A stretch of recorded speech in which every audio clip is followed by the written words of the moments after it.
Muchas gracias a la Unión Israelita de Caracas por ser anfitriona del evento de hoy, el cual lleva el nombre de conmemoración del 84 aniversario, pogromo de la noche del 9 al 10 de noviembre de 1938, Kristallnacht, Noche de los Cristales Rotos. Les doy la más cordial bienvenida en nombre de las instituciones responsables de la organización de este evento conmemorativo: el Comité Venezolano Yad Vashem, Sobrevivientes del Holocausto, la Confederación de Asociaciones Israelitas de Venezuela, CAIF, Espacio Ana Frank y el Sistema Educativo Comunitario, SEC. Procederé ahora con los correspondientes saludos protocolares. Señores integrantes de la primera, segunda, tercera y cuarta generación de sobrevivientes de la Shoah. Señores embajadores y miembros del cuerpo diplomático acreditado en Venezuela. Señores miembros de las academias nacionales. Señores rabinos y demás representantes de diversas congregaciones religiosas presentes. Señores representantes de organizaciones no gubernamentales.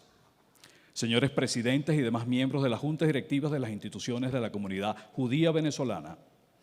Representantes de los movimientos juveniles comunitarios. Profesores, alumnos y representantes del sistema educativo comunitario. Profesores, alumnos y representantes del colegio y universidades de Caracas. Señoras y señores, apreciado público presente, con estas palabras eximimos de los saludos protocolares al resto de los oradores del evento de hoy, en el que estaremos recordando los eventos ocurridos a principios de noviembre de 1938, cuando por más de 48 horas el régimen nazi atacó sistemáticamente a la población judía del Tercer Reich, Alemania, Austria y la República Checa, provocando la muerte de decenas de judíos, sinagogas incendiadas, miles de comercios saqueados y cerca de 30.000 judíos arrestados y trasladados a campos de concentración. A continuación, le doy la palabra al licenciado Eduardo Kupperstein, presidente de la Unión Israelita de Caracas.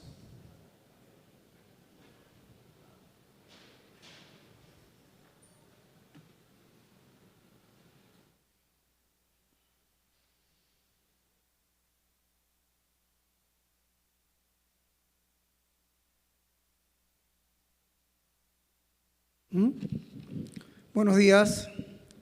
En nombre de la Unión Israelita de Caracas, nos sentimos honrados de poder abrir las puertas de nuestra casa para realizar este importante acto en compañía de tan distinguidos invitados, a quienes les damos la más cordial y fraternal bienvenida. Todos los años nos reunimos en esta fecha con el indeclinable propósito de acompañar y honrar a los sobrevivientes del pogromo del 9 al 10 de noviembre de 1938, conocido como la Noche de los Cristales Rotos. Con este acto buscamos preservar la memoria de millones de correligionarios exterminados por el nefasto y condenable régimen nazi, así como recordar a otras minorías también exterminadas en virtud de las leyes raciales dictadas por el Reich, y a los millones de seres humanos, en su inmensa mayoría civiles inocentes, que desaparecieron durante la Segunda Guerra Mundial. El Holocausto es un ejemplo de lo que el odio sistematizado puede lograr. Es una prueba de lo destructivo que puede llegar a ser el instinto humano. A pesar de ser horrible, es un hecho que en ninguna circunstancia debe ser olvidado.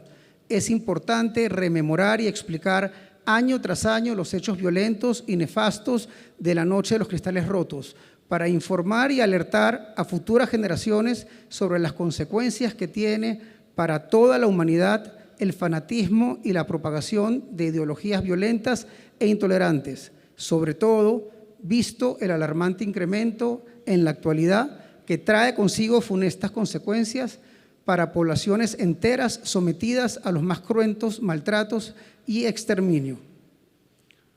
Los sobrevivientes de la Shoah y sus descendientes constituyen el testimonio palpable que el mal es derrotable y la lucha por la libertad indeclinable. Sean todos bienvenidos.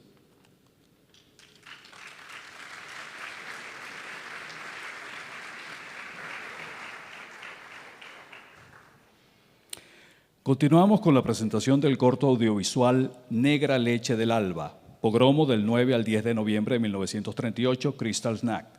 Guión y dirección de Raquel Marcus Finkler. Producción y edición de Samantha Finkler Marcus. Negra leche del alba, la bebemos por la tarde, la bebemos al mediodía y en la mañana, la bebemos de noche, bebemos y bebemos. Cavamos una tumba en el aire, allí no hay opresión. La persecución de la población judía en la Alemania gobernada por los nazis tuvo un antes y un después la noche del 9 al 10 de noviembre de 1938, cuando en Alemania, algunas zonas de Austria y la República Checa, aconteció un pogromo, que luego recibió el nombre de Kristallnacht o Noche de los Cristales Rotos, debido al incontable número de fragmentos de vidrio quebrado proveniente de sinagogas, casas y locales comerciales pertenecientes a los judíos agredidos. Un hombre habita en la casa, juega con las serpientes, escribe. Escribe cuando oscurece Alemania, tu pelo dorado, Margarita. Escribe eso y sale frente a la casa. Y brillan las estrellas, silba a sus perros, silba a sus judíos, hace cavar una tumba en la tierra, ordena, vamos, toquen para el baile. Por más de 48 horas, cerca de 400 sinagogas fueron incendiadas y alrededor de 7.000 negocios fueron saqueados o destruidos, sin que la policía hiciera nada al respecto. Los bomberos fueron requeridos solo para impedir que el fuego se propagara hacia las propiedades contiguas a los locales incendiados, pues las llamas amenazaban algunas posesiones áreas cercanas. Grita, toquen más dulcemente. La muerte es un maestro de Alemania. Grita, tañan más sobriamente los violines, para que asciendan cual humo en el aire, para que tengan una tumba en las nubes. Allí no hay opresión. Según datos oficiales del gobierno alemán, los cuales son altamente cuestionables, durante estos ataques murieron 91 judíos, se quemaron 191 sinagogas, unos 7.000 comercios fueron saqueados y 26.000 judíos fueron arrestados y trasladados a campos de concentración. Oficialmente estos ataques fueron una represalia por el asesinato de un funcionario de la embajada alemana a manos de un joven judío refugiado, ocurrido el 7 de noviembre en París. Negra leche del alba, te bebemos de noche, te bebemos al mediodía. La muerte es un maestro de Alemania, te bebemos por la tarde y en la mañana. Bebemos y bebemos.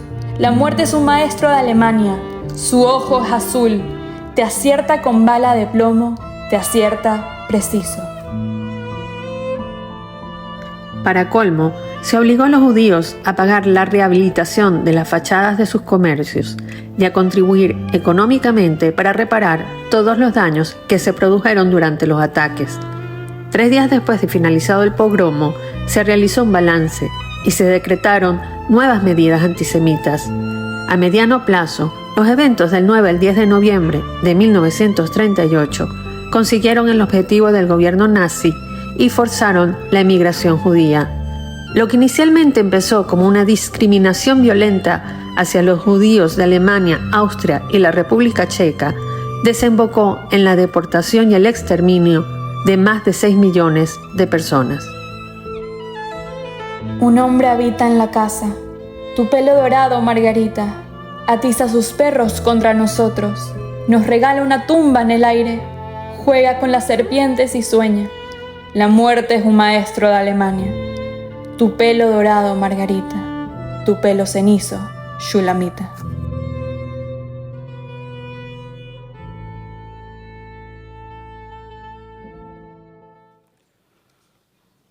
Todos los acontecimientos y la historia judía están marcados por la mezcla de lo dulce y lo amargo. En las bodas rompemos una copa de vidrio para recordar la destrucción del templo. Esta mañana no es diferente. Mientras honramos a los sobrevivientes del Kristallnacht, también recordamos los 6 millones de hombres y mujeres asesinados durante la Shoah, encendiendo 6 velas en una réplica del candelabro conmemorativo de Yad Vashem, Jerusalén. Y para ello, invito a las siguientes personas a acercarse al candelabro a medida que mencionamos sus nombres. Françoise Sitzer, Mora Julia Cohen, Mora Nucia Bajer. Valga el inciso que Mora significa, para los que no lo saben, profesora educadora. Ellas encenderán la primera vela en representación de la primera generación de sobrevivientes de la Shoah.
Llamamos a los señores Jacobo Israel y Miguel Osers. Ellos encenderán la segunda vela en representación de la segunda generación de sobrevivientes de la Shoah.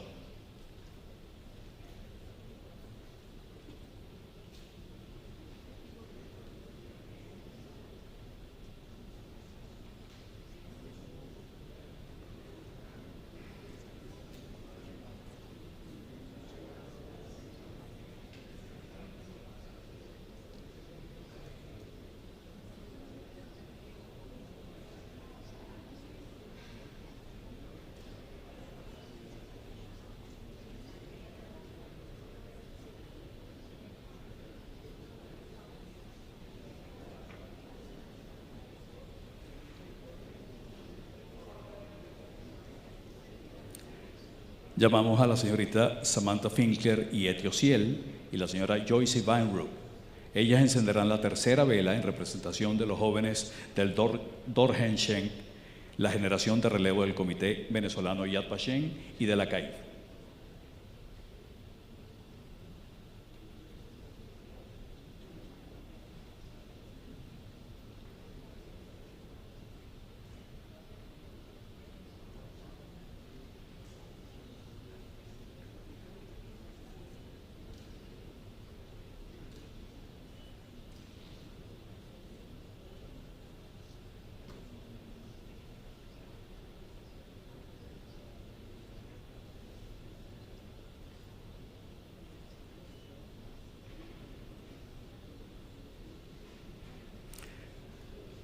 Señores Miguel Trusman y Saúl Levin, ellos encenderán la cuarta vela en representación de la Confederación de Asociaciones Israelitas de Venezuela, CAIF.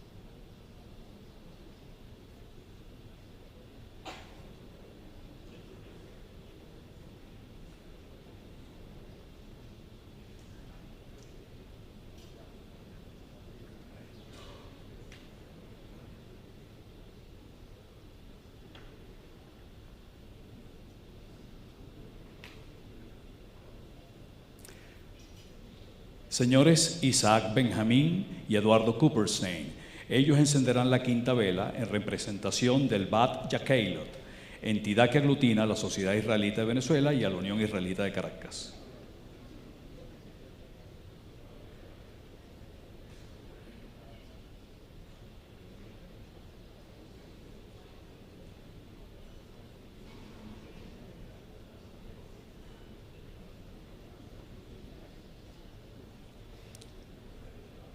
Señora Lisette Margulis y doctor Abraham Levi Ben Shimol. Ellos encenderán la sexta vela en representación del Sistema Educativo Comunitario y del Museo Sefardí de Caracas, Morris E. Curiel.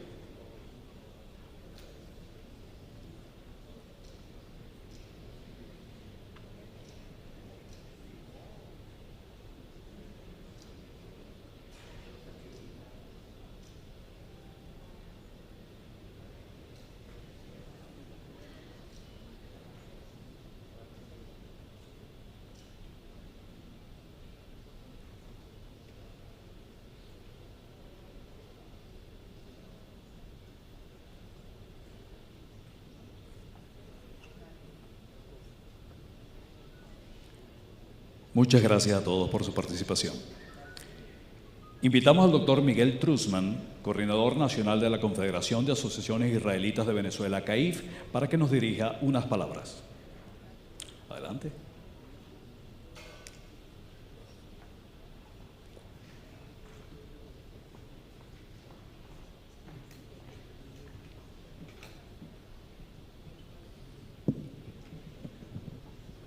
Bueno, amigos todos, el antisemitismo se ha venido enseñoreando en nuestro planeta en los últimos 3.000 años, cambiando de rostro en rostro, disfrazándose de prejuicios religiosos, raciales, conspirativos, anti-israelí, pero todos con un denominador común: el odio hacia los judíos. Nuestra institución, la Confederación de Asociaciones Israelitas de Venezuela, ha venido abordando este tema tan complejo, tan dramático del antisemitismo en diferentes aristas, en diferentes formas de atacarlo. En primer lugar, con el networking, el contacto directo, las alianzas estratégicas, la exposición de experiencias, compartirlas, buscar herramientas de trabajo. En segundo lugar, el tema educativo, fundamental para concientizar a las sociedades. Y por último, el tema represivo, el tema legal, la acción judicial. En ese sentido, en la primera arista, podemos decir que la CAIF, a nivel internacional, siempre está muy activa, a pesar de la pandemia, a pesar de los obstáculos. Este año, por ejemplo, nuestra directora ejecutiva, Jacqueline Flugelman, estuvo en Budapest. Nuestro director, coordinador internacional, Saúl Levín, estuvo en marzo en Buenos Aires, en la reunión del Congreso Judío Latinoamericano. En abril estuvo en Panamá, en Praga, y ahora la semana que viene Saúl estará en Roma, en una reunión del Congreso Judío Mundial. En mi caso particular estuve en Cancún, reunido con los presidentes y líderes de toda la judería de América Latina. Hace pocos meses estuve en Buenos Aires conmemorando el 28º aniversario del atentado terrorista contra la Mutual Argentina AMIA, donde asesinaron a 85 personas y más de 300 heridos, sin justicia hasta los momentos. A nivel nacional hemos potenciado el diálogo interreligioso. Hace escasos 3 días estuvimos en la iglesia La Bollera, donde oficia nuestro querido padre Jóniger Molina, vicario de los medios de comunicación de la Conferencia Episcopal, en una reunión extraordinaria juvenil, jóvenes de 12 a 23 años, islámicos, evangélicos, católicos y judíos, en una participación muy importante porque hubo mesas de trabajo donde los jóvenes expusieron materias para hacer, propuestas para hacer al país. Tuve el privilegio de dar una conferencia de las religiones monoteístas y su comparación a nivel histórico en los últimos 3.000 años, desde el reino de David, hace mil años antes de Cristo, hasta nuestras fechas. El rabino Isaac Cohen es uno de los portadores fundamentales de este movimiento, con su anuencia, con su sapiencia, con su inteligencia, y se están incorporando nuevos religiosos que me han llamado para formar parte de este movimiento que es trascendental porque requiere la solidaridad, la coexistencia entre los diferentes, pero todos en un mismo árbol, en un mismo tronco común. También mantenemos contacto directo con el cuerpo diplomático acreditado en Venezuela, con la ONU, con la Unión Europea. Día a día intercambiamos experiencias, intercambiamos todo tipo de circunstancias para afrontar este gran dilema que son los crímenes de odio. No solo es el antisemitismo, es la xenofobia, es el racismo. Son muchas cosas las que hay que profundizar con nuestra ejecutoria, con nuestra conducta. También hacemos mucha vida en la sociedad civil en diferentes entornos, en el entorno político, las alcaldías. Este año, por ejemplo, en febrero, la alcaldía de Baruta, Sucre y Atillo firmaron un acuerdo para aprobar el concepto de antisemitismo elaborado por la Alianza Internacional para la Memoria del Holocausto, que dice que el antisemitismo es una percepción de los judíos que se enfoca en el odio hacia ellos o hacia sus instituciones. Un concepto moderno, actual, que han aprobado muchos países, instituciones de todo tipo, privadas y públicas, e inclusive equipos de fútbol. Recordemos que las hinchadas de fútbol, sobre todo en Argentina, en el Cono Sur, son hinchadas que emiten, inclusive en sus cánticos, conceptos antisemitas. Así que este networking, esta alianza estratégica con diferentes factores de la sociedad, diplomático, político, académico, religioso, es fundamental. En el ámbito educativo hemos hecho una alianza muy importante con Yad Vashem y estamos incorporando al sistema educativo comunitario para justamente afrontar los dilemas que se presentan en los diferentes colegios y liceos, tanto de Caracas como del interior del país, problemas de antisemitismo o problemas de holocausto, donde nos llaman los directores y hacemos presencia en esos colegios, en esos liceos, para dictar talleres, charlas en relación a este tema que requiere de mucha educación, de mucho conocimiento. También en el tema educativo, muchos de nosotros, inclusive el presidente de la CAIF, tenemos columnas semanales en diferentes medios de comunicación. Hacemos presencia en la televisión y en la radio, en entrevistas que en forma consuetudinaria nos hacen los diferentes periodistas. Y manejamos las redes sociales, sobre todo la plataforma de Twitter, donde hemos tenido una acogida muy importante en función de lo que nosotros proponemos como comunidad judía. Así que el ámbito educativo, estimados amigos, es fundamental para concientizar a todos los entornos de la sociedad. Por último, obviamente, el que no nos gusta, pero que tenemos que acudir de vez en cuando, es la acción judicial ante la Fiscalía General de la República. Hemos visto últimamente que se dio un caso en Venezuela de un individuo que quiso festejar su cumpleaños a la usanza nazi, ¿no? Disfrazado de militar, con un saludo hitleriano y con una torta con la cara de Hitler. Ese individuo, a pesar de que pidió disculpas a la comunidad judía de Venezuela, fue imputado por el fiscal general de la República, con quien yo particularmente conversé en varias oportunidades sobre ese punto. Así que tenemos un enfoque variado para combatir este flagelo tan grave que ha azotado a la humanidad por tanto tiempo. Yo creo que realmente la gente, a nivel general, la gente tiene buenos sentimientos, la gente es buena, pero ser bueno no es suficiente. La gente en la Alemania nazi, en aquel ominoso enero del año 33, cuando ascendió Hitler al poder, era gente buena, era gente educada, gente muy culta. ¿Qué pasó? La tragedia más horrenda de la humanidad. ¿Por qué? Porque voltearon hacia otro lado. La indiferencia cundió en Europa.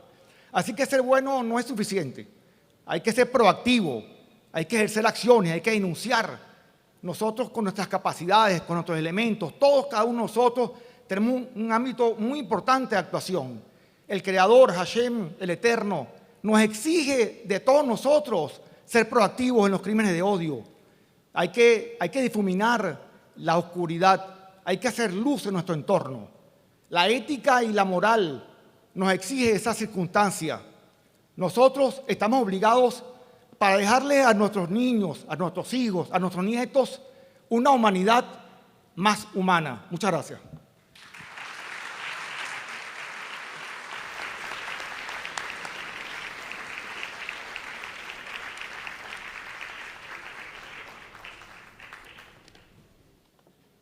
Invitamos al profesor Tomás Oser, presidente del Comité Venezolano Yad Vashem, a dirigirnos unas palabras.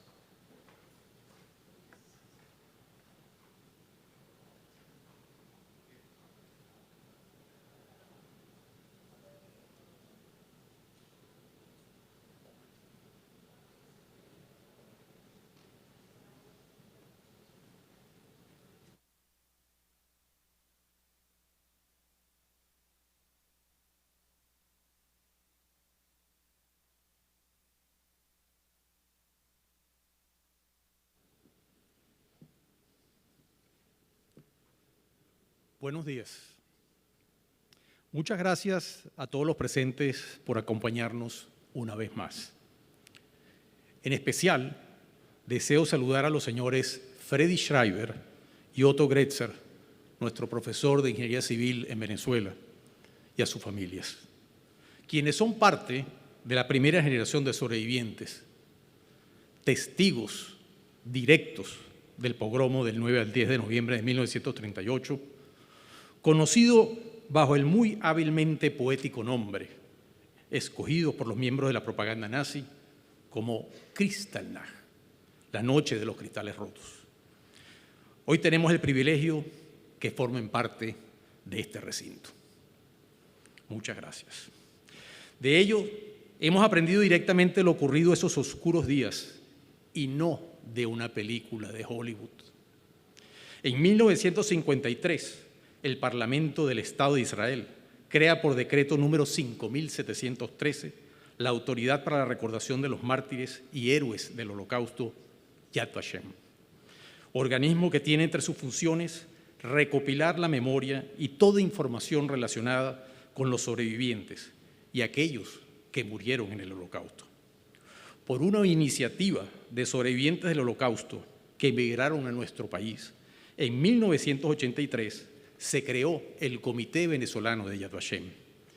Desde ese momento comenzó por primera vez en Venezuela una actividad organizada de divulgación de información sobre el Holocausto, llevando el mensaje de los sobrevivientes a las escuelas, universidades y centros culturales del país.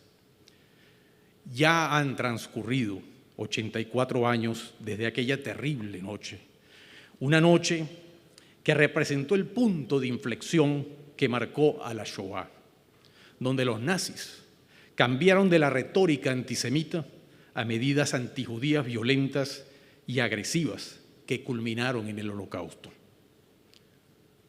Recordamos una vez más, a pesar de parecer repetitivos, porque todavía hay personas que no saben reconocer la diferencia entre campos de concentración y campos de exterminio. Lo llaman por igual. O porque no saben cuáles y cuántos fueron los campos, y resalto, de exterminio. Considero una buena ocasión para nombrar los 6 campos de exterminio y no olvidarlos: Auschwitz-Birkenau, Belzec, Helmo, Majdanek, Sobibor, Treblinka. O porque todavía hay personas que creen que Auschwitz es una marca de cerveza. O porque aún creen que el campo de exterminio en Auschwitz, donde murieron alrededor de 1 millón de hermanos judíos, se encuentra ubicado en Alemania. O porque hay personas que dicen que algunos judíos se tienen que tatuar el número telefónico en su brazo porque tienen mala memoria. El tiempo, como decía Albert Einstein, es una paradoja. Si bien han transcurrido 84 años, la edad de vida de la primera generación de sobrevivientes va en aumento y lamentablemente nos van dejando por ley de vida. Pero Baruch Hashem, también cada año nace una nueva generación que no está al tanto de lo ocurrido. Hay que enseñarles, contarles lo que pasó, y más aún cuando todavía tenemos los testimonios reales de testigos presenciales, aunque sus testimonios sean difíciles de oír y más aún digerir. En 1938, los periódicos estadounidenses de todo el país cubrieron el asalto nazi a los judíos en primera plana. Titulares de pancartas y artículos sobre los eventos continuaron apareciendo durante varias semanas. Ninguna otra historia sobre la persecución de los judíos recibió una atención tan amplia y sostenida de la prensa en Estados Unidos en ningún otro momento durante la era nazi. Los censores nazis intentaron impedir que las imágenes de la Kristallnacht llegaran a los periódicos de los Estados Unidos. Sin embargo, la revista Life pudo publicar algunas imágenes en su edición 28 de noviembre de 1938. Quizás ningún titular resumió tan acertadamente el peligro para los judíos bajo el régimen nazi que el publicado en la portada de Los Angeles Examiner el 23 de noviembre de 1938. Y cito: nazis advierten que los judíos del mundo serán aniquilados, a menos que sean evacuados por la democracia. Fin de la cita. A pesar de ese titular, ¿qué hizo el mundo? Callar. Voltear la cara hacia otro lado. Ya lo había hecho antes en la conferencia de Evian, julio de 1938, y recordemos lo expresado por Chaim Weizmann, quien sería el futuro primer presidente de Israel, a raíz de dicha conferencia.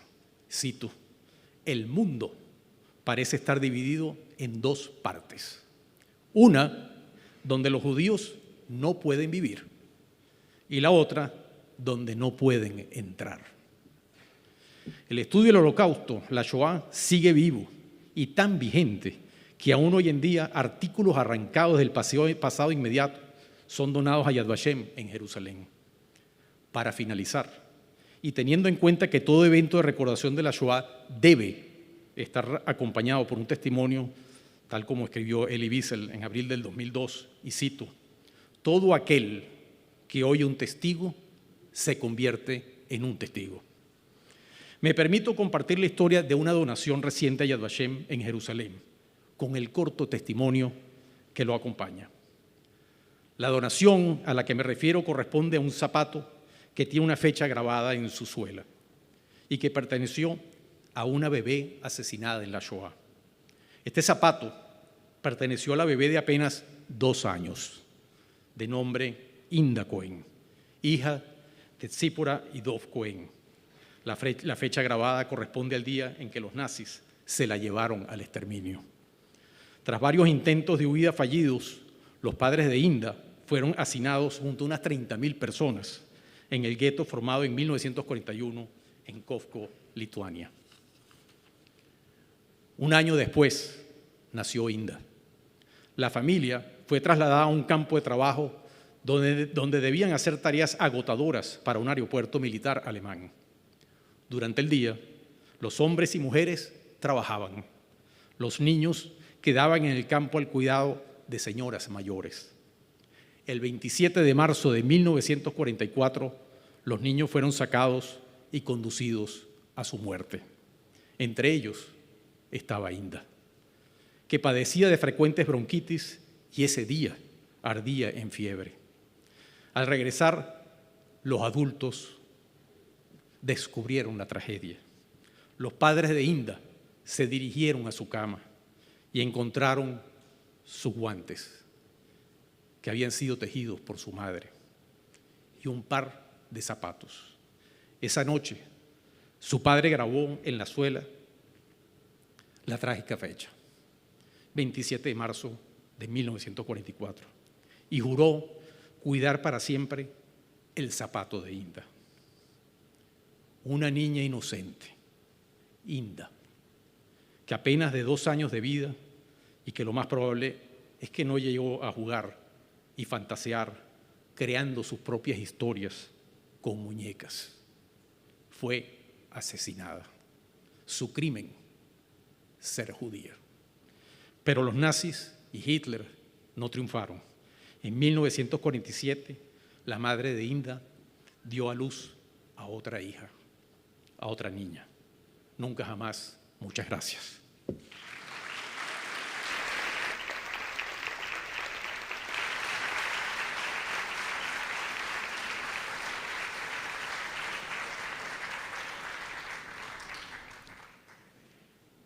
Invitamos al señor embajador Rafael Dochao Moreno, jefe de la delegación de la Unión Europea en Venezuela, para que nos dirija unas palabras.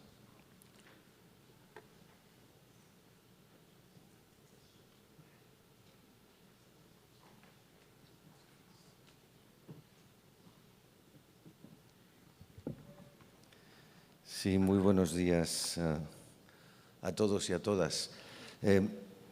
Como yo nací un 9 de noviembre, hay fechas como esta, donde hay alegrías, como la caída del muro de Berlín, pero hay fechas también como la noche de los cristales rotos.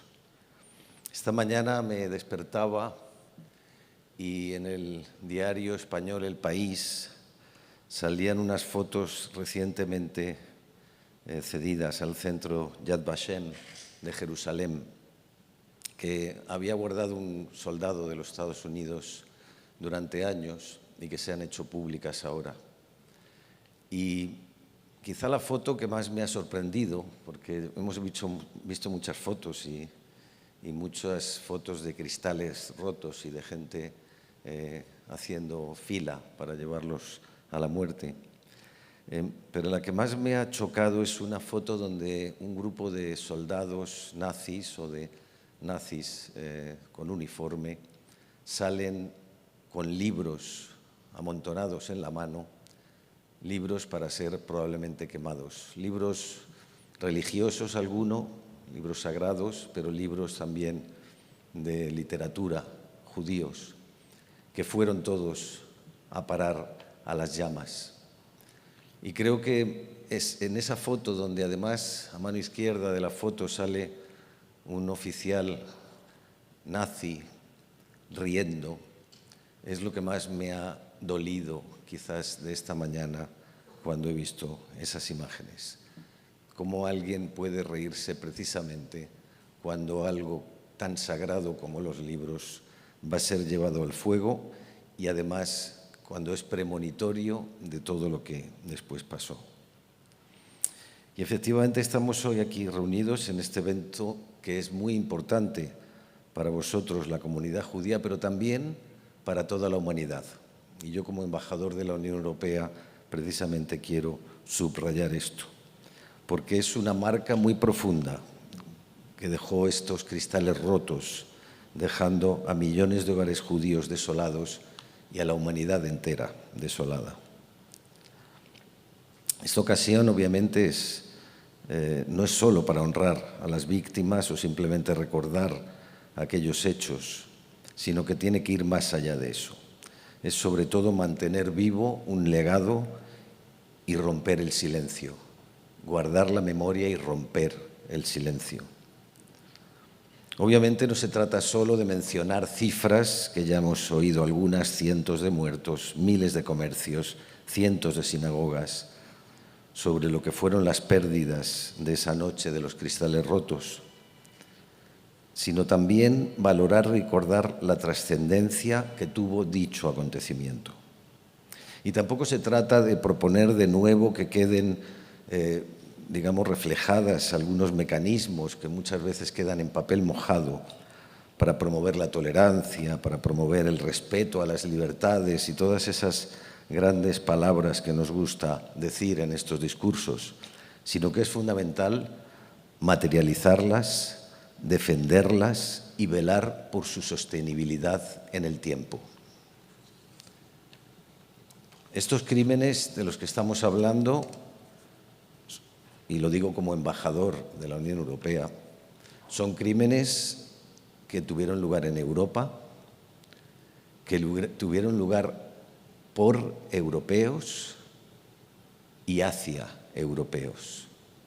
Y por tanto, la Unión Europea tiene un legado importante que precisamente unos años después del final de la Segunda Guerra Mundial nos llevó a tener ese primer acuerdo en los Acuerdos de París para la creación de la Comunidad Económica del Carbón y del Acero, porque precisamente a través de esa nueva comunidad que se creó, todo lo que había sido el carbón y el acero, las máximas orígenes, los máximos inputs para la guerra, los países europeos, Francia, Italia, Alemania, Países Bajos, Luxemburgo, Bélgica, los primeros 6 Estados miembros, conseguimos, y me incluyo, aunque yo soy español, en crear ese germen de lo que hoy por hoy es la organización multilateral más grande políticamente y económicamente a nivel mundial, la Unión Europea, la cual no en vano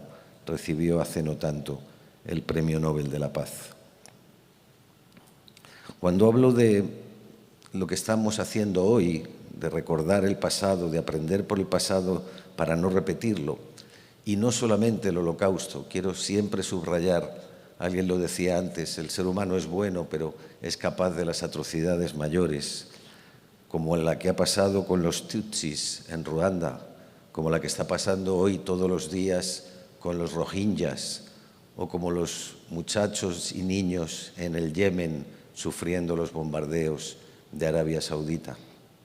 Todo eso es parte de lo que vemos hoy por hoy, que es una recrudescencia del antisemitismo y de la brutalidad, que empieza además en lo que se llaman las microagresiones, que poco a poco se van normalizando. Hablábamos de los chistes, de lo que pasaba en el fútbol argentino, todo eso poco a poco se va haciendo normal. Pero es que hay cosas terribles y muy duras, como ver que grupos supremacistas, algunos de ellos con esvásticas, son los que preconizan la toma del Capitolio hace no tanto en una de las mayores democracias del mundo. Y en efecto, las democracias, nuestras libertades, las de todos, en ese sentido están totalmente en peligro si no ponemos remedio cuanto antes. Y uno de los movimientos que aprovechan todas estas fuerzas del mal, en el fondo, tienen que ver con lo que es la sociedad más moderna, que es el Internet, la sociedad de la comunicación. Y lo estamos viendo que todo lo que es la desinformación, todo lo que son la creación de verdades alternativas, están haciendo lo mismo que hizo Goebbels el día 8 de noviembre del año 88, cuando precisamente lanzan la idea de que el asesinato de un diplomático alemán en París tiene que ser el pistoletazo de salida para lo que luego pasó el día 9, 10 y subsiguientes. Y por tanto, para la Unión Europea, y creo que debe ser para todo el mundo, es fundamental que tengamos como prioridad para el futuro, incluido para el tema de la educación que se hablaba antes, enseñar a nuestros niños a distinguir la verdad de lo falso, distinguir lo que son las fake news y empezar a actuar contra ellas. Además, quiero mencionar que desde el 5 de octubre del año 21 la Comisión Europea presentó y lanzó la primera estrategia de la historia de la Unión Europea para combatir el antisemitismo. Esta estrategia establece una serie de medidas que son 3 pilares. 1, prevenir cualquier forma de antisemitismo. 2, proteger y fomentar la forma de vida judía. Y 3, promover la investigación, la pedagogía y la conmemoración del Holocausto. Quisiera ir terminando y mencionar a Venezuela, que es donde estamos ahora, porque este país ha abanderado históricamente todos los valores de tolerancia, de respeto a la diversidad, de convivencia y de cooperación entre naciones, cosa que compartimos al 100% los países de la Unión Europea. Venezuela ha sido un gran receptor de cantidad de desplazados a causa de la Segunda Guerra Mundial y muchos de ellos víctimas del Holocausto, como hemos oído y visto antes al encender esas velas. Pero también ha sido tierra de acogida para mucha otra gente que huía de catástrofes o que huía de los horrores de la guerra, como los republicanos españoles que fueron acogidos en esta bella tierra tras la Guerra Civil Española. Y por eso quiero subrayar que los venezolanos, las venezolanas, habéis sabido beneficiar y potenciar la diferencia de culturas, haciendo de la diversidad un orgullo nacional y haciéndonos orgullosos también a todos los que venimos a este maravilloso país, quienes enseguida nos sentimos como en nuestra propia casa. Y ya termino hablando de este respeto, tolerancia y diversidad como las máximas formas de convivencia con una frase de Ana Frank, una frase simple pero muy valiosa que os dejo. Nuestras elecciones dan forma a nuestras vidas. Primero tomamos elecciones, tomamos decisiones y luego estas decisiones nos van dando forma. Gracias.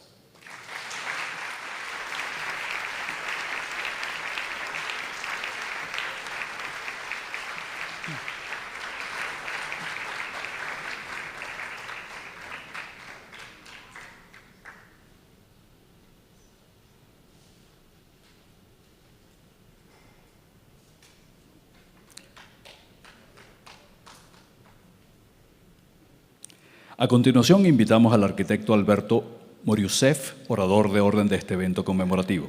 Alberto Moriusef es judío venezolano, exalumno del Colegio Comunitario Moral y Luces, Herzl Bialik, arquitecto egresado de la Universidad Central de Venezuela, dedicado al ejercicio de la profesión.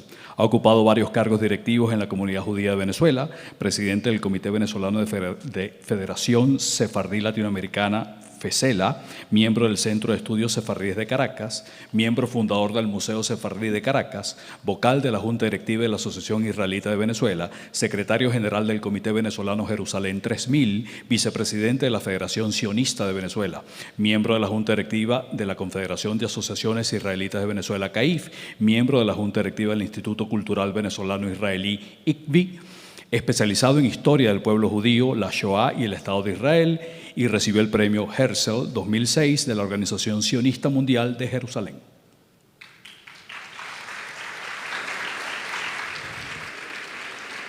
Gracias por la presentación. Agradezco en primer lugar a Dios Todopoderoso habernos permitido llegar hasta este día. Agradezco igualmente al Comité Venezolano de Yad Vashem, al Espacio Ana Frank y a la Confederación de Asociaciones Israelitas de Venezuela el honor que me otorgan al invitarme a dirigir unas palabras en tan importante conmemoración.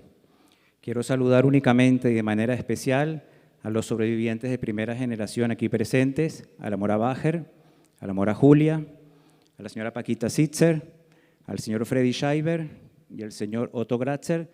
Me disculpan si hay algún otro presente a quien no me haya referido. Se me ha solicitado compartir con el público algunos conceptos e ideas relacionados con el negacionismo de la Shoah y el incremento del antisemitismo. Trataré de hacerlo de forma resumida, con la intención de llamar la atención sobre un asunto que requiere mayor profundidad. Advierto que utilizaré indistintamente los términos holocausto y Shoah, si bien este último, en idioma hebreo, representa con más exactitud la dimensión de la tragedia.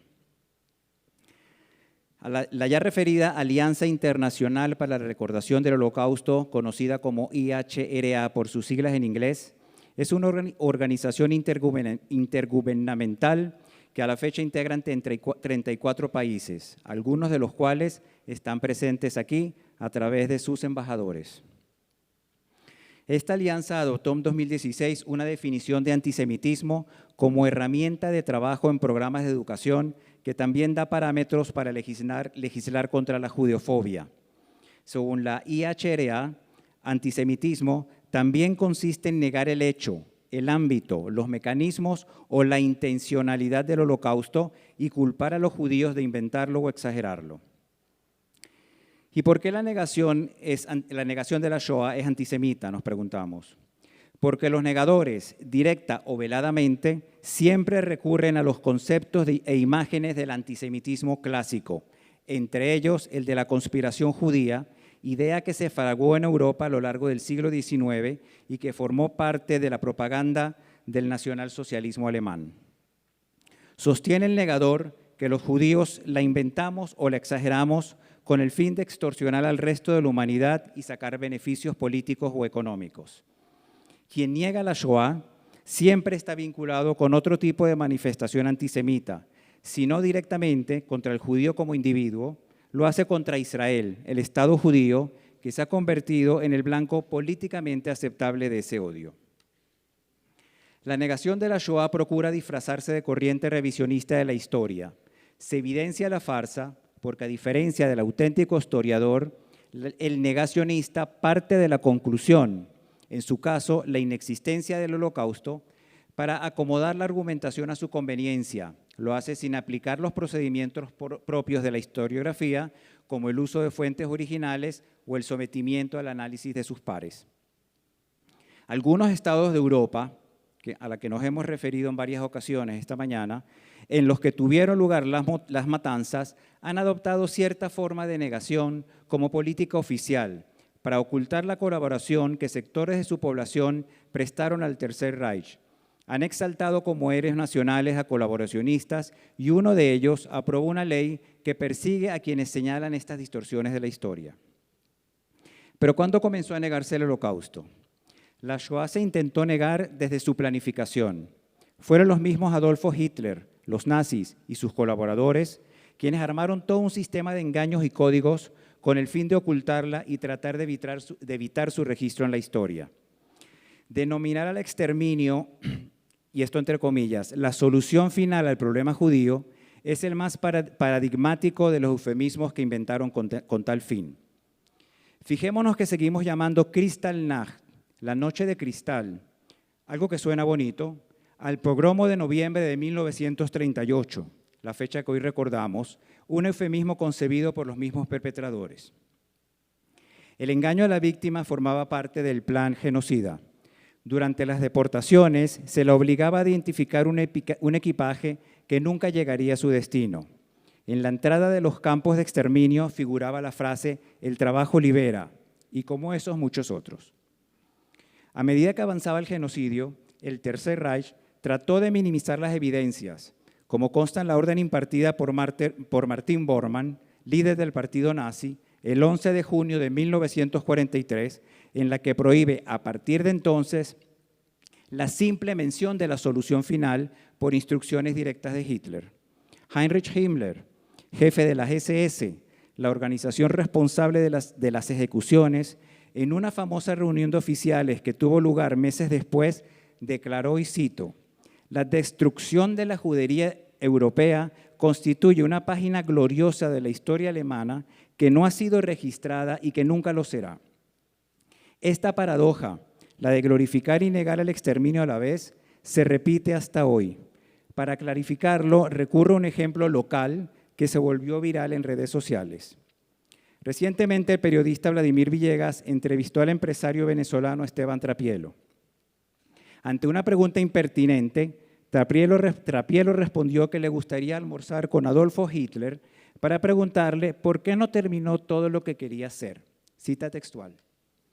Villegas le pidió aclarar si se refería a acabar con los judíos, a lo que el empresario respondió que no lo sabía, ya que no vivió esa época.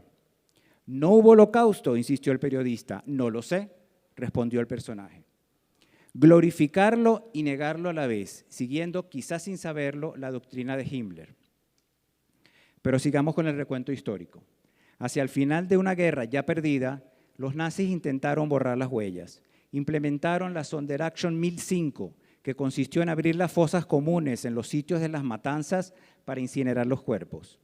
Los campos de exterminio de Helmno, Treblinka y Sobibor fueron desmantelados al terminar su cuota parte de gaseamientos. En Auschwitz-Birkenau, por la premura de la huida, solo lograron dinamitar los crematorios, cuyas ruinas quedaron como mudos testimonios de la masacre. A pesar del intento de destrucción de pruebas, miles de documentos, fotos, filmaciones y testimonios recogidos por los mismos perpetradores están ahí como evidencia. Se recuerda cómo el comandante de las fuerzas aliadas en Europa durante la guerra, Dwight Eisenhower, ordenó recabar la mayor cantidad de pruebas previendo su posible negación en el futuro. El Holocausto está considerado como el evento más documentado de la historia universal hasta entrado el siglo XXI. La ideología nacionalsocialista no se extinguió con la guerra. Inmediatamente después comenzaron a circular en los Estados Unidos, el Reino Unido y Francia principalmente, publicaciones que intentaban ocultar la Shoah. En un principio lo hacían de una manera simplista. Se atrevían, por ejemplo, a negar la absoluta existencia de las cámaras de gas. Ante la relativamente escasa penetración de sus panfletos, la negación se fue sofisticando para hacerse más creíble. Fue en 1999 cuando el asunto saltó a los titulares de prensa a raíz de la demanda por difamación que interpuso en una corte de Londres el escritor inglés David Irving contra la escritora estadounidense Deborah Lipstadt y la casa editorial que publicó su libro que llevaba por título Negando el Holocausto. En él, la autora señalaba como negacionista a Irving, considerado hasta entonces un respetable historiador. Finalmente, Irving perdió el juicio que él mismo propició y se vio más tarde involucrado en nuevos líos judiciales. Esto fue gracias a la consecuente adopción por parte de algunos países europeos, y esta es la parte positiva, de leyes que condenan la negación del Holocausto. El primero en hacerlo fue Alemania. La negación de la Shoah también ha sido condenada por el Vaticano, el Consejo de Europa, la Asamblea General de las Naciones Unidas y el Parlamento Latinoamericano. La negación de la Shoah es considerada delito porque oculta o tergiversa hechos históricos de carácter penal, estimula otros crímenes de odio, como el racismo, la xenofobia y la homofobia, denigra la memoria de las víctimas y ofende a los sobrevivientes. Pero quizás más peligrosas que la negación absoluta son la distorsión, la relativización y la banalización, tres conceptos por su potencial mayor alcance. Quienes distorsionan el Holocausto reconocen que hubo asesinatos de judíos, pero niegan la planificación. Pueden incluso reconocer la planificación, pero niegan la cifra de 6 millones de asesinados, en un regateo macabro para rebajar la cantidad de víctimas a números más creíbles. Es una de las distorsiones más frecuentes y quizás la que más indignación suele producir. Efraim Kay, el actual director de la Escuela de Estudios Internacionales de Yad Vashem, la Autoridad Mundial para el Recuerdo de la Shoah, Efraim Kay es el actual director del Instituto de Estudios Internacionales de Yad Vashem, que es la Autoridad para el Estudio del Holocausto en Jerusalén. Quiero citar al profesor Kay. Si bien los negadores de la Shoah siempre son antisemitas, las personas que caen en su trampa argumental no lo son necesariamente. Lo más probable es lo contrario. El objetivo de los negadores es sembrar dudas en la mente de tanta gente como sea posible. A lo que agrega, los nazis conocían la incapacidad de la mente humana de aceptar la historia de la Shoah. Para el ser humano es psicológicamente difícil confrontar la idea del mal absoluto y prefiere, por lo tanto, las explicaciones de los negadores a la investigación histórica. Fin de la cita. Invito a los presentes a reflexionar sobre esta opinión del profesor Kay. Quienes, por su parte, relativizan el Holocausto, intentan descontextualizarlo y desconocer su especificidad, no solo en su ámbito, entiéndase, las víctimas del Tercer Reich, también con relación a otros terribles, espantosos y tantos genocidios que han azotado y siguen azotando a la humanidad. Los nazis persiguieron y asesinaron en masa a otros grupos, a enfermos mentales, a romaníes, a homosexuales, a socialistas, republicanos españoles. Pero lo que ellos llamaron la solución final del pueblo judío iba dirigida, como su propio nombre indica, a intentar extinguir de la faz de Europa a lo que ellos llamaban la raza judía. Elie Wiesel, sobreviviente de Auschwitz y Premio Nobel de la Paz, sentenció acertadamente: no todas las víctimas de los nazis fueron judías, pero todos los judíos fueron víctimas de los nazis. Y quienes banalizan el Holocausto, el tercer concepto que quiero manejar, están conscientes de lo que éste representa en el imaginario colectivo, por lo que recurren al término para desviar la atención hacia su punto de interés personal o a su agenda política, pasando por alto los hechos e irrespetando la memoria de las víctimas. Cito un ejemplo. Durante la pandemia del COVID-19 nos vimos abrumados por las comparaciones que algunos grupos antivacuna hacían entre las restricciones por el virus y la obligación que impusieron los nazis a los judíos de portar sobre la ropa una estrella de David, que permitía discriminarlos del resto de la población. La banalización del Holocausto tiene como principal campo de acción el conflicto entre Israel y los palestinos, un conflicto complejo, con muchas aristas que todos deseamos que se resuelva de una manera pronta, justa y segura para ambas partes. Vamos con otro ejemplo. En agosto de este año, el presidente de la Autoridad Palestina, Mahmoud Abbas, realizó una visita oficial a Alemania. En una rueda de prensa conjunta con el canciller Olaf Scholz, se le preguntó a Abbas si pediría disculpas a Israel por la masacre de los 11 atletas perpetrada por terroristas palestinos en las Olimpiadas de Múnich de 1972, de la que estaban por cumplirse 50 años. A lo que Abbas respondió: Israel ha cometido 50 masacres en 50 lugares palestinos, desde 1947 hasta hoy. 50 masacres, 50 holocaustos. No voy a extenderme en las reacciones posteriores. Solo traigo esto como ejemplo de trascendencia pública reciente que nos permite hacer la conexión que existe entre la negación de la Shoah y el antiisraelismo o antisionismo como nuevas formas de antisemitismo. La definición de antisemitismo por parte de la IHRA a la que ya me referí antes, también considera formas de antisemitismo. Denegar a los judíos su derecho a la autodeterminación, por ejemplo, alegando que la existencia del Estado de Israel es un empeño racista. Aplicar un doble rasero al pedir a Israel un comportamiento no esperado ni exigido a ningún otro país democrático. Y establecer comparaciones entre la política actual de Israel y la de los nazis. A este respecto se difunden con frecuencia absurdos paralelismos entre la Shoah y la Nakba palestina. La representación en Israel del prestigioso Instituto Goethe de Alemania parece haber caído en esa trampa argumental y ha anunciado un evento sobre este tema para esta misma semana. Nos estamos acostumbrando a escuchar: yo no tengo nada contra los judíos, mi problema es con Israel. Quien declara su odio hacia Israel, quien rechaza su existencia, lleva implícita su negativa a aceptar el derecho del pueblo judío a tener su propio Estado en su tierra ancestral, un derecho que seguramente no se le discute en ningún otro pueblo del planeta. La línea que une ambas negaciones, la de la Shoah y el derecho de Israel a existir, es retorcida, pero la pintan tan simple que puede resultar creíble. Ella sostiene que los judíos inventaron el Holocausto para propiciar la creación del Estado de Israel y el consecuente despojo de los palestinos. Según esta teoría conspiratoria, el sionismo internacional, que controla las finanzas del planeta, usando la Shoah como excusa, obligó en noviembre de 1947 a la mayoría de los países miembros de las Naciones Unidas a votar a favor de la partición del territorio que para entonces estaba bajo mandato británico de Palestina. Por lo tanto, de no haber ocurrido la Shoah, el Estado judío no tendría razón de existir. Una ecuación matemática: no holocausto es igual a no Israel. Pretenden con ello ocultar los lazos históricos y religiosos del pueblo judío con su tierra desde tiempos bíblicos y la lucha por el resurgimiento de la nación hebrea, impulsada desde las filas del movimiento sionista durante los 50 años que precedieron la llegada de Hitler al poder.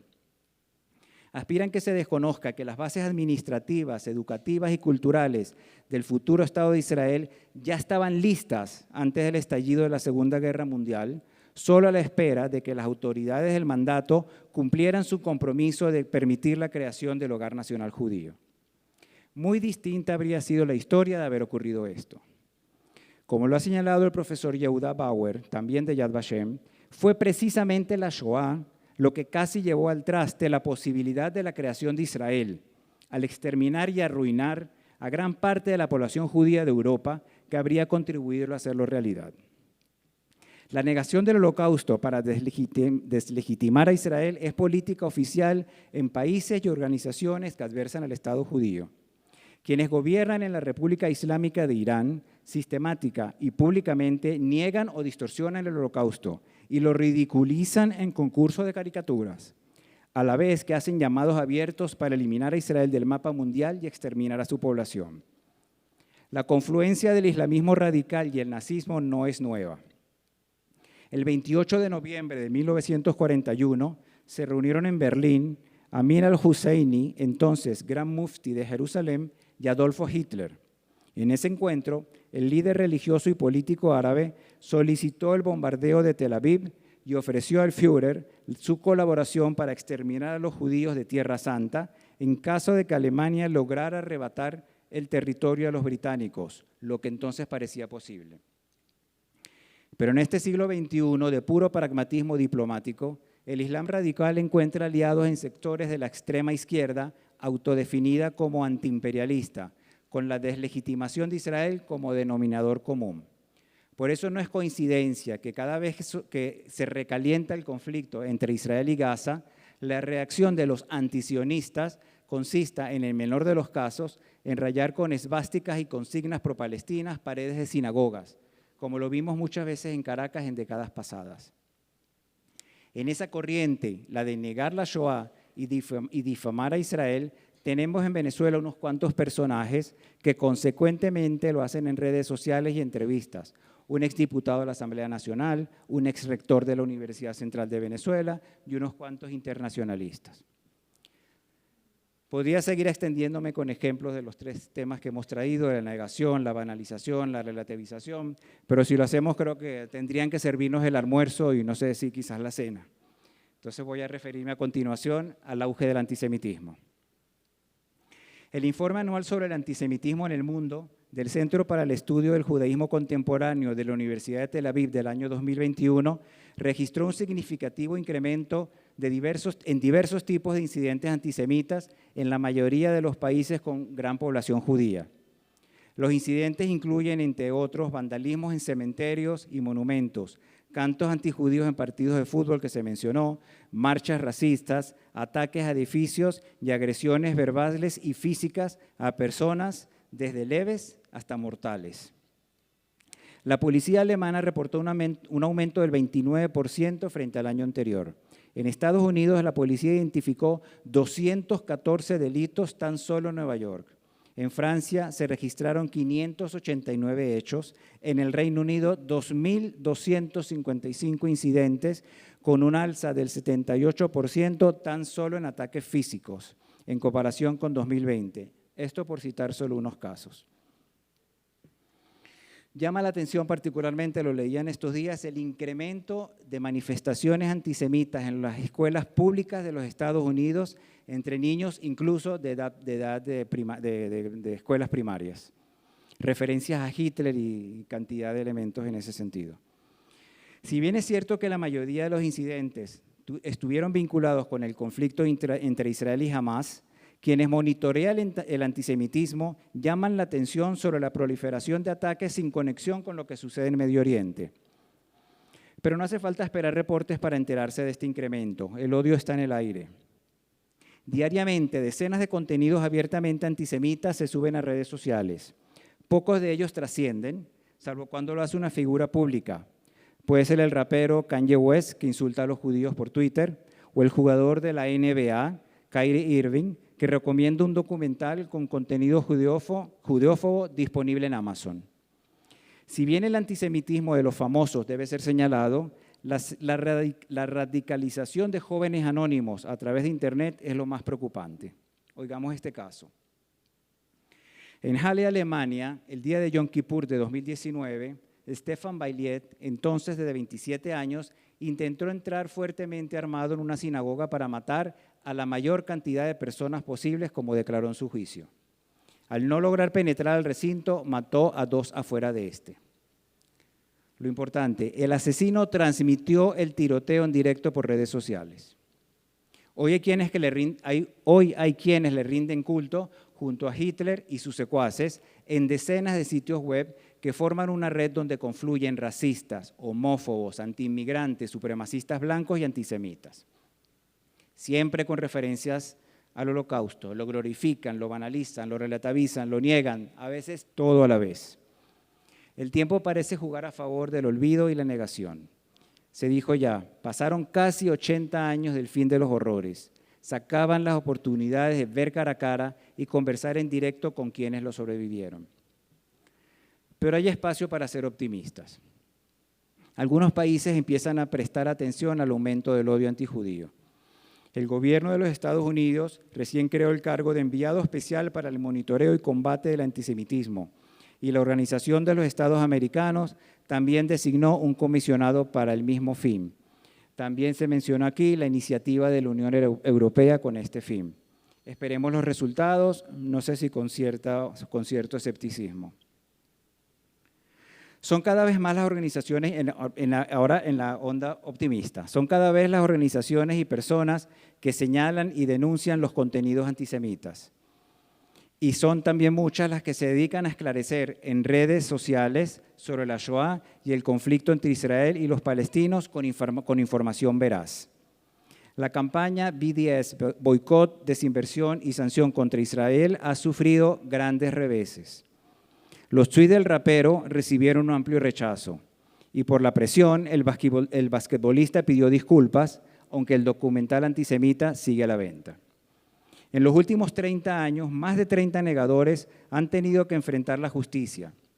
Los Países Bajos acaban de anunciar que también legislará al respecto. En Venezuela representa un precedente positivo que la Fiscalía haya imputado al cumpleañero que hizo apología al nazismo en un restaurante privado al que se refirió la CAIF. Ya era hora de ver al Estado venezolano actuar en esa materia.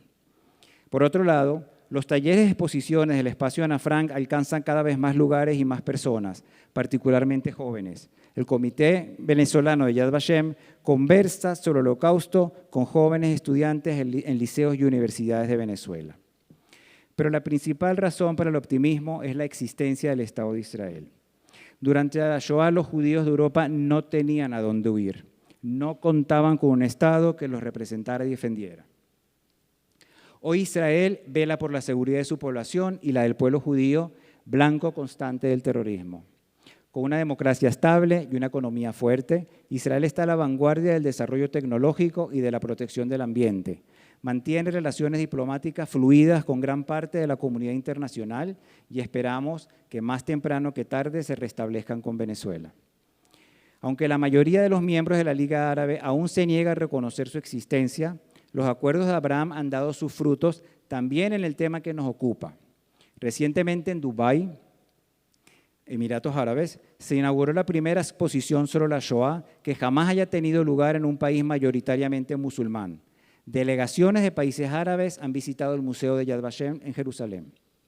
Israel y el sionismo forman parte de nuestra identidad como pueblo y también lo hace el recuerdo de la Shoah, lamentablemente debemos agregar. Pertenezco a la generación de los hijos de los sobrevivientes. Mi familia no pasó por la Shoah porque nuestros antepasados se asentaron en otra zona del mundo, fuera de Europa, pero pudo ser distinto.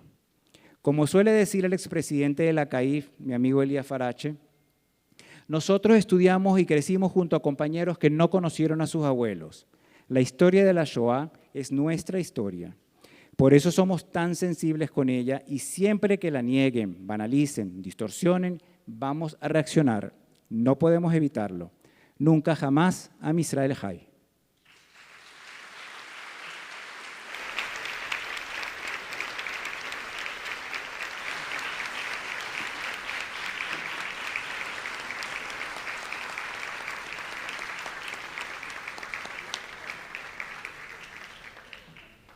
A continuación, llamamos a los estudiantes de bachillerato del Sistema Educativo Comunitario, Sara Mishkin, Eitan Rabinovic, Clara Matú y Yosef Sancianes, quienes realizarán una presentación en nombre de la Juventud Judía Venezolana.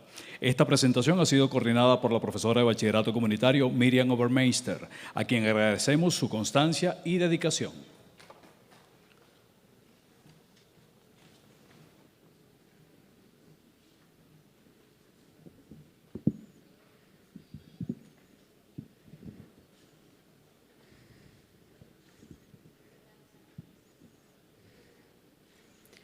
Buenos días, yo soy Sara Mishkin, tengo 15 años y nací en Caracas, Venezuela. Me siento honrada de estar aquí frente a ustedes para recordar y contarles sobre mi bisabuela, Sara Yamovich de Margulis, Zichron Libraja, de la cual orgullosamente llevo su nombre. Pero con ella no solo comparto su nombre, sino sus valores, una familia e infancia feliz, el gusto por el chocolate, el amor por el piano y sobre todo, el orgullo de mi identidad judía. Dentro de mi familia materna, es tradición llamar a las abuelas Bobe. Mi Bobe Sara nació en Jedenitz, Rumania, el 4 de junio de 1905.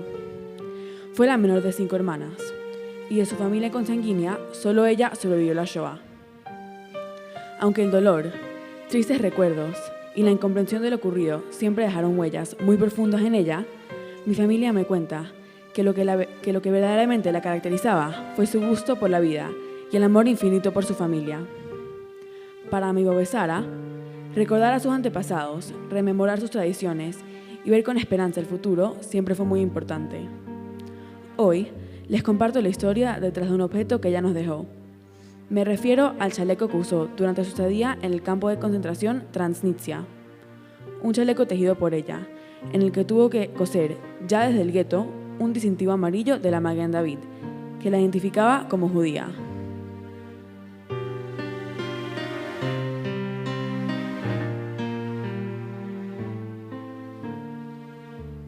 Su intención fue que este chaleco pase de generación en generación dentro de la familia. De hecho, el encargado de guardarlo es el primer nieto o nieta de cada generación que haya hecho bar o bat mitzvah. En mi caso, este honor y esta responsabilidad le corresponde a mi hermano Daniel. A través de este chaleco, Ella quería que siempre recordemos quiénes fuimos, quiénes somos y quiénes debemos ser. Más que un objeto que simboliza su historia, en mi familia, este chaleco representa el espíritu de sobrevivencia, nunca olvidar, pero sobre todo, una brújula que nos guía en los momentos más oscuros hacia un futuro pleno de valores, identidad y esperanza. Am Israel Hay, Shalom.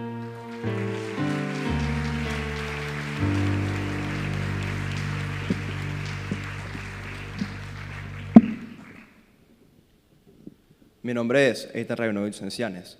Por mi lado que nací, soy la quinta generación en Latinoamérica. Es por esto que, gracias a Dios, no tengo familiares directos que vivieron las atrocidades de la Shoah.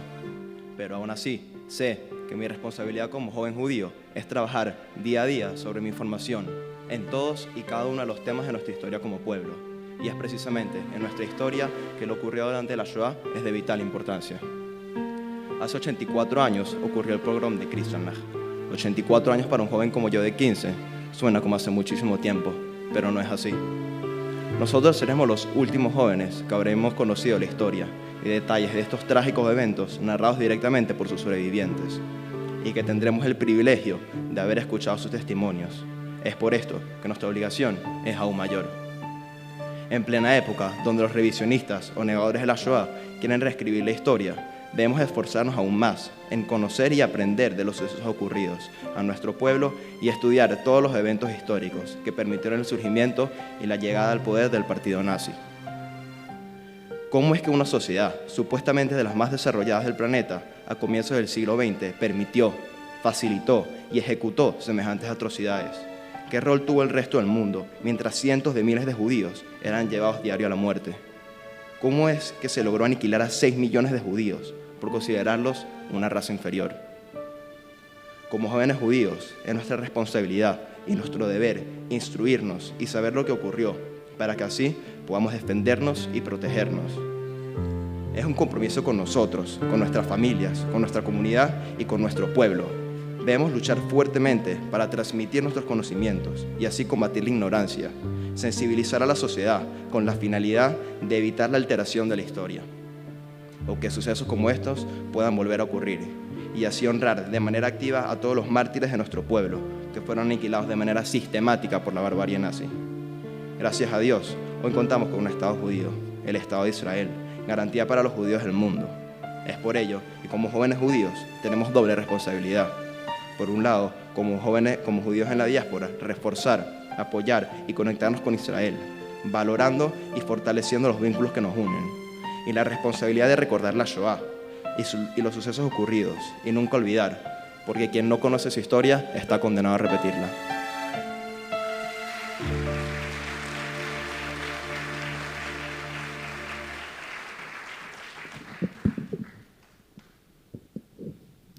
Mi nombre es Clara Matut Chocrón.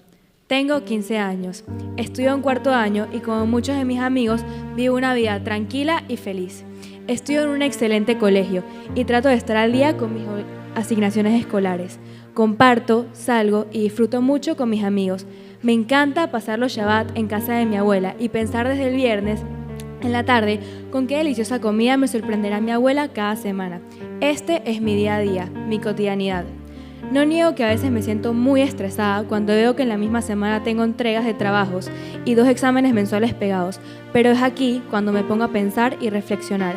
¿Cómo fue la vida de adolescentes contemporáneos a mí dentro de un gueto o un campo de concentración o exterminio? Las circunstancias tan atroces y crueles que les tocaron vivir, que la preocupación por los estudios quizás se fumó para instaurarse la añoranza de volver a un salón de clases, a compartir con sus compañeros, que la ilusión de pasar un Shabbat fue sustituida por la preocupación de si tendrán comida este día y de tenerla si la escasa comida alcanzaría para toda la familia. Y pienso que mientras yo, hoy en día, tengo la suerte y el privilegio de poder enfocar mi atención en las cosas que me gustan, como por ejemplo, practicar en mi tenis en mi tiempo libre, los jóvenes como yo, que vivieron durante la Shoah, tuvieron que vestirse prematuramente de adultos y muchas veces arriesgar su vida para conseguir comida para ellos, sus hermanos y quizás toda su familia. Pienso que ellos no tuvieron la posibilidad de ser cuidados protegidos y guiados por una familia como lo estamos nosotros hoy en día, y muchas veces debieron desempeñar el rol de padres o hermanos mayores sin serlo, para poder sobrevivir, y se vieron forzados a crecer y a madurar antes de tiempo, demasiado rápido. Cada vez mis pensamientos se hacen más y más fuertes, y me pregunto, ¿cómo lograron después de la guerra rehacer sus vidas? Formar familia, tener negocios exitosos, superar la crisis, volver a vivir dentro de una sociedad. Y la única respuesta que me llega es, gracias a una capacidad admirable de resiliencia, siendo esta la propiedad de adaptarse a la adversidad, a traumas, a amenazas importantes, en este caso amenazas de vida, y superarlas con éxito, nunca olvidando su fe y recordando que siempre debemos estar de la mano con Hashem. De todos ellos aprendemos que tenemos la capacidad de surgir una y mil veces, sea cual sea el escenario, y también aprendemos lo afortunados que somos de poder vivir una vida acorde a nuestra edad, a nuestros sueños y metas. Durante la Shoah, los jóvenes como yo no tuvieron ese privilegio, pero al honrarlos aprendemos a agradecer infinitamente el poder vivir con nuestras familias que nos cuidan, aman y nos proveen todo lo que necesitamos dentro de una comunidad maravillosa como la nuestra.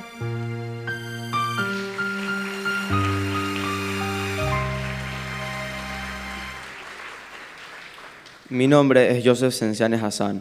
Soy estudiante de cuarto año y hoy, como todos los aquí presentes, recuerdo el pogromo que marcó el comienzo del fin, el suceso que marcó el paso previo hacia el inicio de uno de los horrores más grandes de nuestra historia, la Shoah. Como joven judío y estudioso de estos temas, considero que debemos estar cada día más alertas ante la situación que estamos viviendo los judíos a nivel mundial, con los picos de antisemitismo y con el incremento de las hostilidades. Lamentablemente, en la actualidad, seguimos viéndonos afectados por un fenómeno que data de hace varios siglos, el antisemitismo.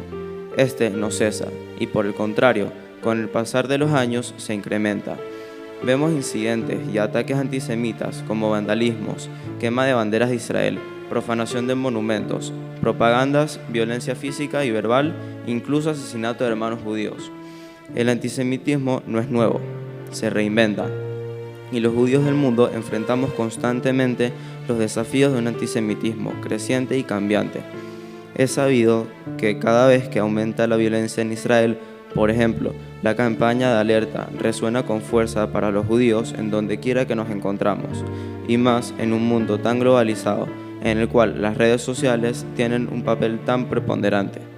Y es precisamente en redes sociales y plataformas como Instagram, Facebook, TikTok, Twitter, que están tan en boga, donde vemos que estamos siendo atacados por mensajes de odio, los cuales se propagan de forma virulenta y sin fronteras.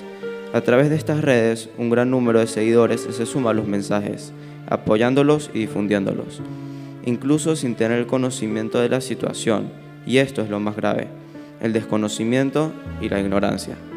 Por todo esto, debemos unirnos todos y hacer un trabajo colectivo, la sociedad civil, los gobiernos, las empresas dueñas de estas plataformas, la comunidad judía y nosotros como jóvenes y líderes del mañana, para aumentar las fuerzas y unirnos con determinación y fortaleza para educar, informar y sensibilizar contra el odio antijudío y alzar nuestra voz para no permitir que estos ataques ocurran y se incrementen. Recordar, nunca olvidar, nunca jamás.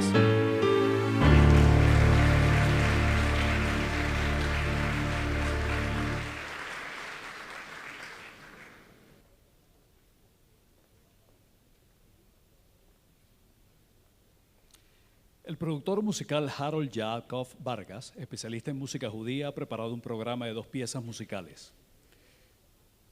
Mishejo, la letra reconoce el sufrimiento y las dificultades pasadas y presentes de los judíos, pero alienta al pueblo judío a seguir luchando por su supervivencia. Será interpretada por la joven Carolina Israel.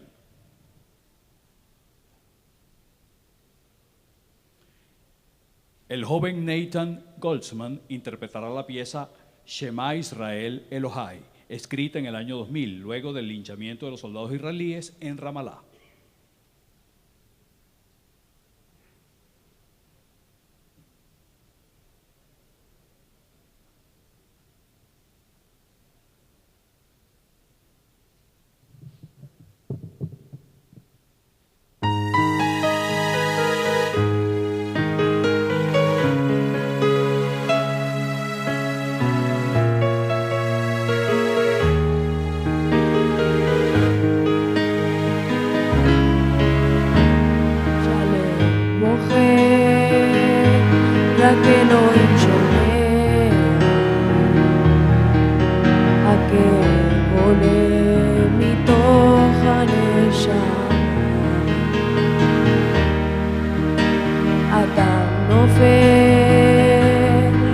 כשהוא שוקע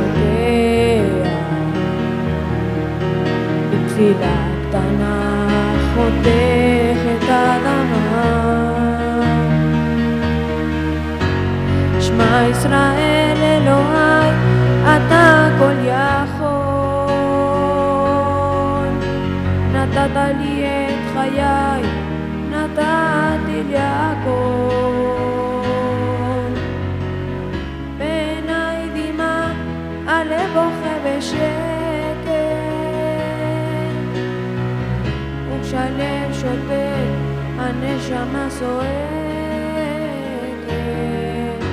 שמע ישראל אלוהי, עכשיו אני לבד, חזק אותי אלוהי, עשה שלא אבחר. הכאב גדול ואין לאן לברוח, עשה שיגמר כי לא נותר בכוח.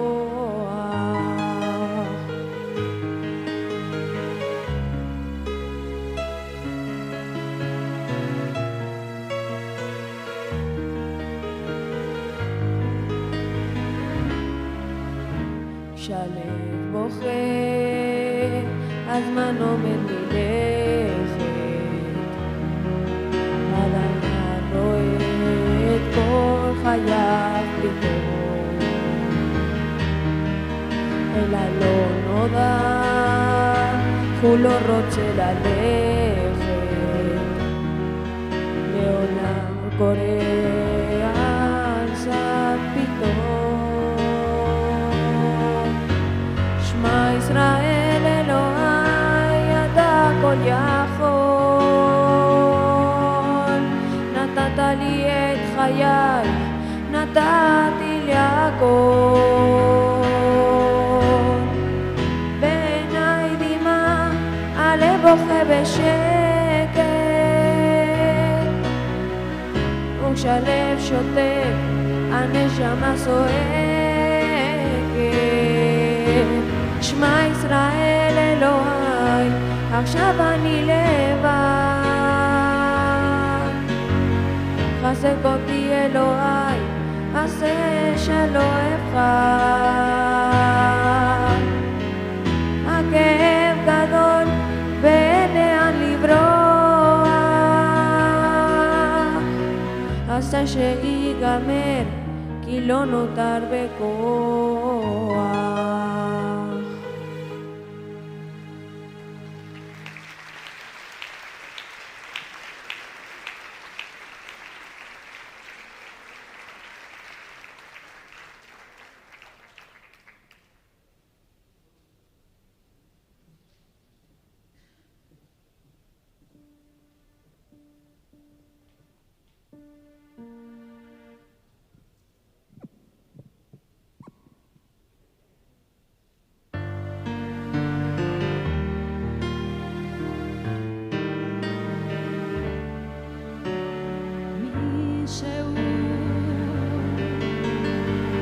שהוא דואג לי שם למעלה בבית לי כמה כוכבים בהם נופלים אחד אחד. אנו סובבים בשתי דרכים שונות, יום ולילה לאורכם, עייפים ובהרים ומחכים לאור, בים תפתח אבק וזמן. אנו ניפגש בסוף דרכים ניפגש בטוב ימים רבים, בטוב הרבה לילות. אני יודעת שאתה קרב עכשיו, אביב חלב, קיץ בסף, הגשם שם.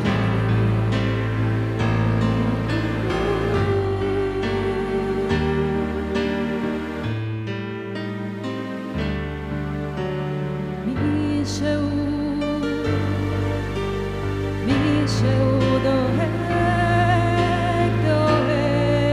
לי שם למעלה בבית לי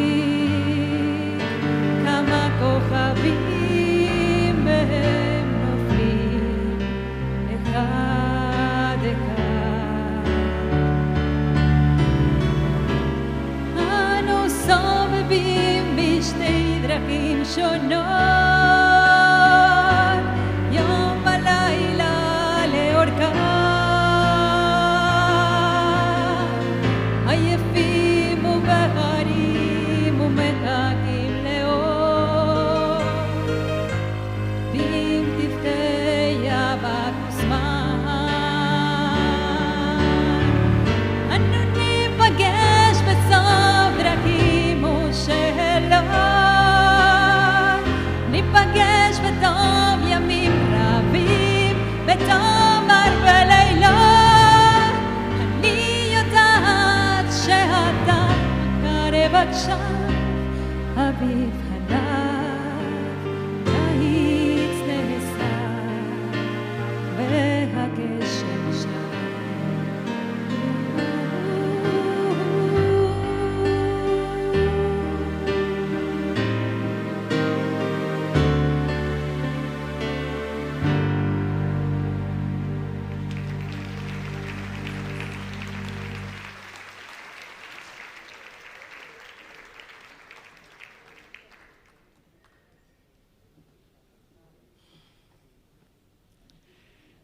Invitamos a todos los presentes a ponerse de pie y encender la pantalla de sus teléfonos celulares mientras se bajan las luces de este recinto, para que podamos emular el efecto de muchas velas encendidas que recuerdan y honran a nuestras víctimas y sobrevivientes. Comenzamos el acto litúrgico propio de este evento de Yizkor, una oración que consiste en la invocación de la memoria de las almas de los deudos fallidos y la promesa de elevar oraciones y ofrecer ayuda a los necesitados, inspirados por el ejemplo de sus vidas. Cuando obramos con actos en memoria del fallido, es como si el alma del fallecido estuviera actuando y obteniendo el mérito por esta bondad. Yizkor será recitada por el rabino Isaac Cohen, rabino principal de la Asociación Israelita de Venezuela.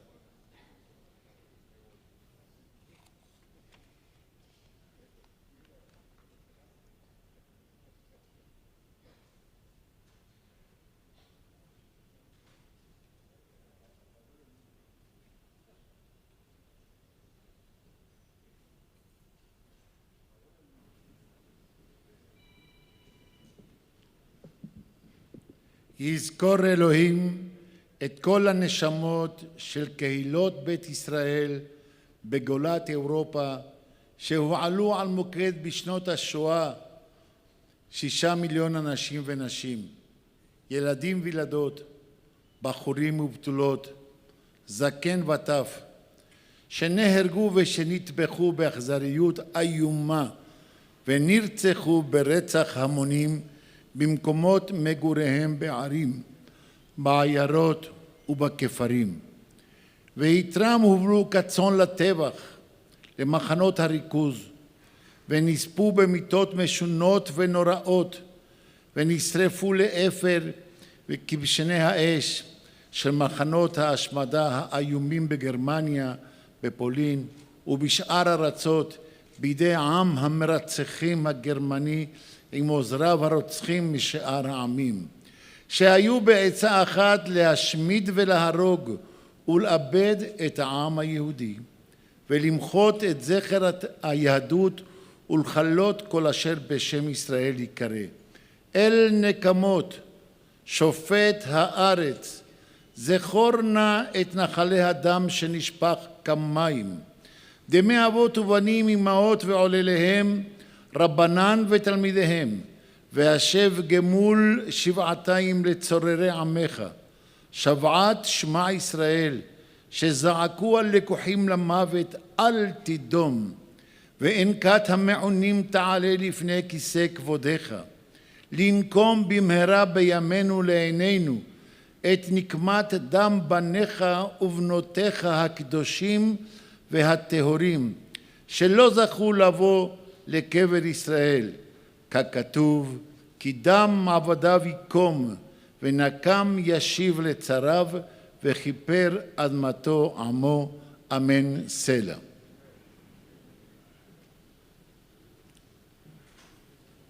El Malé Rahamín es una oración por las almas de los mártires. Es un ruego a Dios por el eterno descanso de las almas de los mártires asesinados solo por el hecho de ser judíos y que con su muerte santificaron el nombre de Dios de Israel. El Malé Rahamín será recitado por el rabino Eitan Weizmann, rabino de la Unión Israelita de Caracas.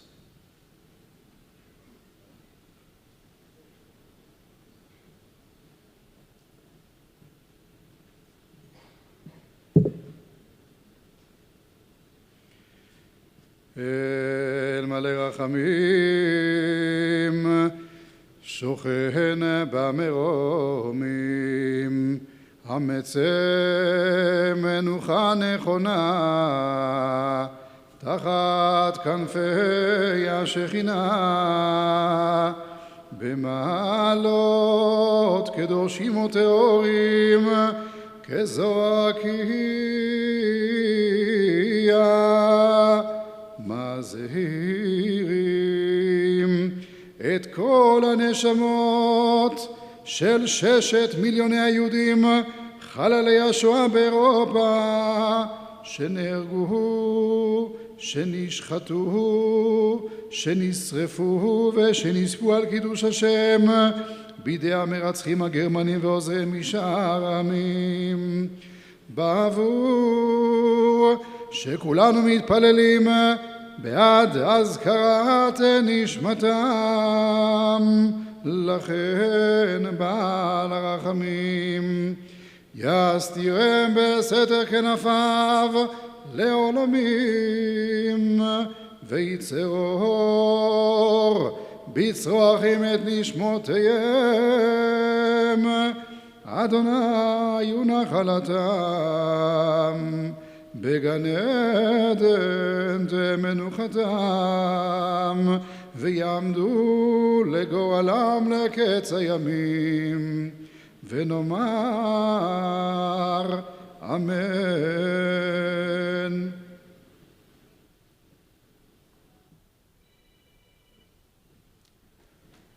El Salmo 23 habla de la fe que el pueblo judío profesa por su Creador a pesar de andar en un valle silencioso de muerte.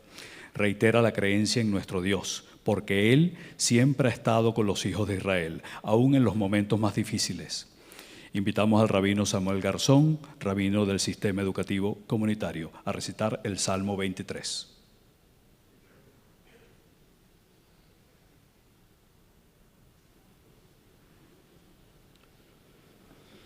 מזמור לדוד, אדוני רואי לא אחסר, בינו דשא ירביצני על מי מנוחות, ינהלני, נפשי ישובב ינחני במגלי צדק, למען שמו. גם כי אלך בגץ על מוות, לא ירא רע, כי אתה עמדי, שבטך ומשענתך המה ינחמוני. תערוך לפני שולחן נגד צורריי, דשנת בשמן ראשי, כוסי רוויה. אך טוב וחסד ירדפוני כל ימי חיי, בשבתי בבית אדוני לאורך ימים.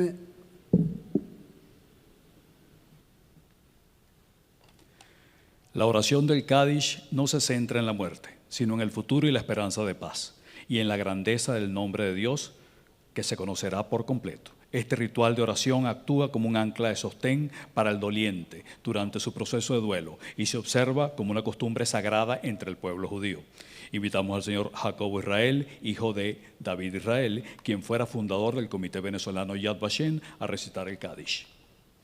יתגדל ויתקדש שמי רבה, בעלמא דיברה חירותי וימליך מלכותי, ויצמח פורקנה ויקרא משיחי, בחייכון ובימיכון חיי דכל בית ישראל, בגלה בזמן קריב ואמרו אמן, יהא שמי רבה מבורך לעם ולמי עלמיה, יתברך וישתבח, יתפאר ויתרומם וינשא, ויתהדר ויתהלל ויתהלל, שמי דקודשה בריחו, לעילה מן כל ברכתה ושירתה, תושבחתה ונחמתה, דמירם בעלמה ואמרו אמן. יהא שלמה רבה מן שמיה, וחיים טובים עלינו ועל כל ישראל ואמרו אמן. עושה שלום במרומיו, הוא יעשה שלום עלינו ועל כל ישראל ואמרו אמן.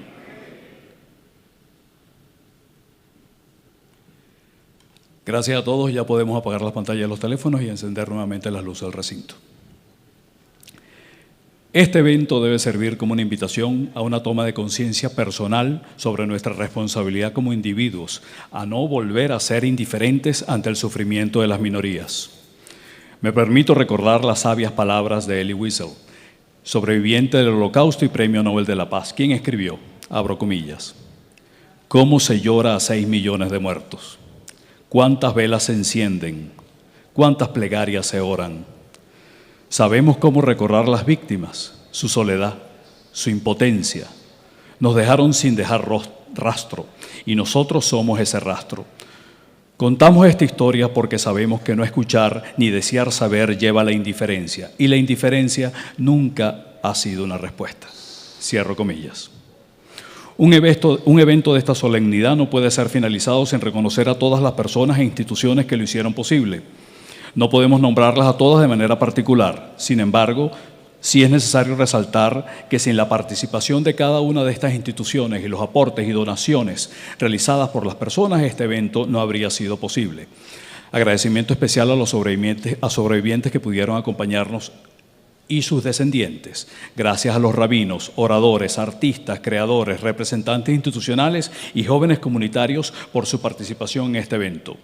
Muchas gracias a los voluntarios de las instituciones que participaron en la organización del evento, Comité Venezolano Yad Vashem, Confederación de Asociaciones Israelitas de Venezuela, Espacio Ana Frank y Sistema Educativo Comunitario. Finalmente, reconocemos a todos ustedes, público presente, por acompañarnos en este significativo evento conmemorativo. Los invitamos a que nos acompañen para un refrigerio en la parte posterior del salón. Muchísimas gracias a todos. El evento ha concluido.